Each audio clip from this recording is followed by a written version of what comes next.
প্রিয় আত্মীয় স্বজন, আসসালামু আলাইকুম। কাছের ও ভাই বেড়াদার সবাইকে জানাই সালাম। তো খুব খুব খারাপ সময় গেল, কারোর পাশে পাইনি কে। দেন কেউ আমাকে না ফোন দিছে, দেন আমি না দিছি, সবকিছু মিলিয়ে জিলিয়া আলহামদুলিল্লাহ এই ইদারিং এই কিছুদিন সময়টা অনেক ভালোই কাটলো। তো আমার তো ভালো সময় আসলে আমিও তো কার খোঁজ খবর নেব। এটা কি বলবো আমি, এটাই কি আমার দ্বারাই আশা করতেছেন নাকি আপনারা? খুব খারাপ সময় পার করলাম। আমার মা অসুস্থ,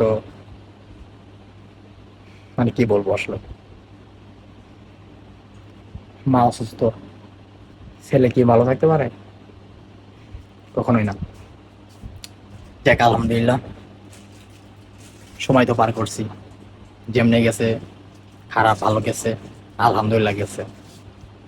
তো আমার ভালো সময় আসতেছে, কিন্তু ইনশাল্লাহ ভালো সময় আসবে।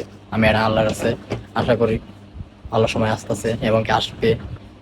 তো ভালো সময় আসলে আমি কি আপনাদের খোঁজ খবর নিব? আসলে খোঁজ খবর নিব। সো মাইন্ডেড, এই কথাটা মাথায় রাখেন। মানুষের সবসময় খারাপ সময় যায় না, ভালো সময়ও আসে। ঠিক আছে? তো ধন্যবাদ পাশে না থাকার জন্য।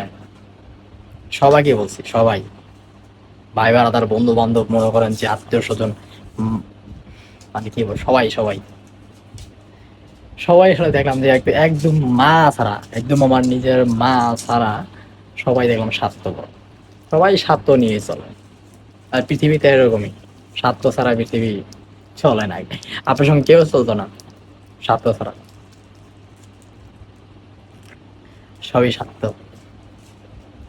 একমাত্র আমার মাই ছাড়া সবাই স্বার্থপর, সব। তো ধন্যবাদ আপনাদেরকে পাশে না পাওয়ার জন্য। আসসালামু আলাইকুম, ভালো থাকেন, আল্লাহ হাফেজ।